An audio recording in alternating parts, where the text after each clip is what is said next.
Hi, Jeff Buchanan with RoadRUNNER. And Tom Roderick. This week we're riding BMW's new R1250 RT. To become part of the RoadRUNNER family, hit the subscribe button below. Tom, I absolutely love this bike. I've been a big fan of the RTs for a long time. Now that it's got the variable cam, a variable speed cam, and the extra power with the 1250, I'm just loving it. This thing is putting out 136 horsepower, and you really feel it, and a lot of torque. This thing, for a big sport bike like this, it's incredibly nimble. I'm really surprised at how well this thing turns.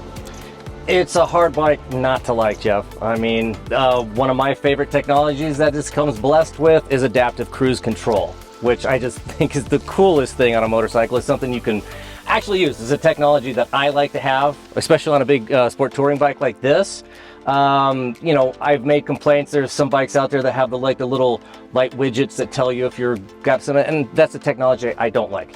That makes a lot of sense, and I think it's worth the price that this demands for this motorcycle. Okay, a question for you. I have not had the nerve yet to ride up on a car and trust it to do it. Have you trusted it to actually let off and go to the brakes? Yeah, I was doing it earlier. Wow. When I first rode this morning, because I haven't ridden with adaptive cruise control for a little while, so you were in front of me, and it will measure even a motorcycle. And as you brake or slow down, it will adjust, okay, even if you're going through a set of twisties. It's pretty amazing tech. All right, well, now I got the confidence to do that. Now I got to get it out on the highway and do that. Looking for more exciting motorcycle travel, editorial, reviews, news, and resources for planning your next motorcycle tour? RoadRUNNER. The seat is really comfortable. This is one of those bikes that when I'm riding it, I start going through maps in my mind of California, like where I can go for the weekend and go overnight. And that's always a good sign with a bike. But the fact that it's so sporty, that's the thing I just can't get over. You forget that you're carrying the weight that you are with this thing. It carries a passenger really well. The seat is really comfortable.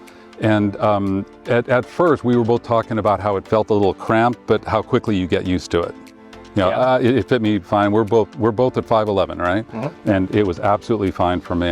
In fact, I love, well, in California, we get the lane split, so I love the fact that the bars are nice and tight, and it's an incredibly nimble motorcycle. Oh, and plus it's got this beautiful TFT screen with a lot of information on it, and a sound system, which sounds great.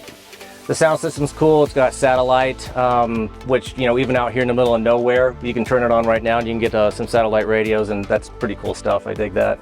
But yeah, the performance of it is just astounding. Every time I jump on a BMW like this, you have to adapt, right? Because it's got the parallel front end. Yeah. And so there's no front end dive, and you're like, oh, right. And once you get your mind up to speed on how this bike's going to react going through corners and stuff, it's all just kind of centrally located. You know, it just so easily pitches into corners and holds its line and comes back up. It doesn't take a lot of effort. And for the weight that it is, I mean, you don't notice it. Yeah. It's absolutely amazing. That's what you pointed out about stability in corners. It is so planted in the corners. I just love that feel and the way it just comes around nice and clean. And it's really stable under the brakes because of that front end. This motor has the shift cam in it, which is a technology which actually at 4,500 RPMs, the shift cam, the cam moves over and brings in different lobes so that it changes the performance, and you feel it at 4,500. There's actually a sound and a feel to it where the power really rolls on. The thing about this power is you can roll it on, you can keep it really low in the throttle, or you can buzz the thing, and it's happy in all places, and it's really linear. But the performance of that shift cam is just really quite amazing.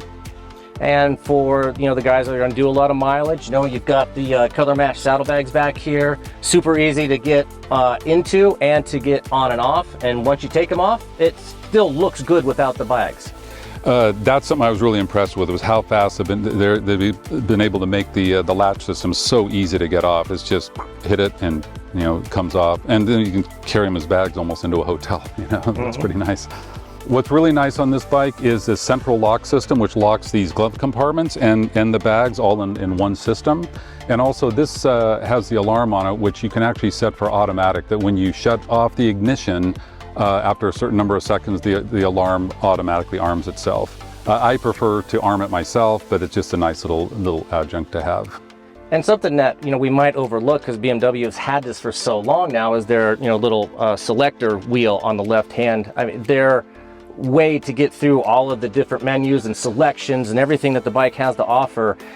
The way they've set it up with that, you know, again, it's been around for a lot of years, but it's still a remarkable way of navigating. It's a little confusing at first, but it's amazing how fast you learn. It just becomes second nature. The windscreen is fantastic. If there's one criticism I have of this bike, it's there's so much mass here that it really works like a sail.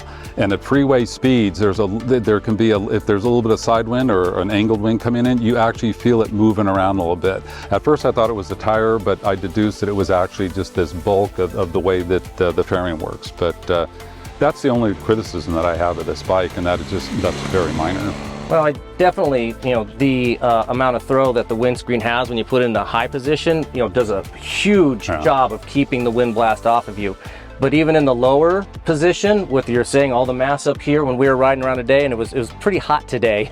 Yeah. And we weren't quite going at freeway speed, so there wasn't much airflow, and boy, there was no airflow getting to me, and it can get kind of warm behind that. Yeah.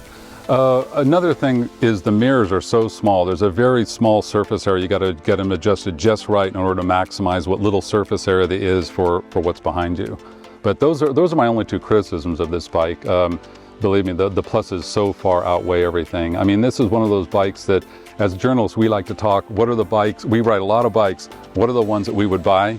This is one of the ones that I would look into figuring out a way to get a loan to get this thing. Right. You can definitely keep this in the garage for sure. I hope you've enjoyed the review this week of BMW's new R1250 RT. For more content like this, hit the subscribe button below.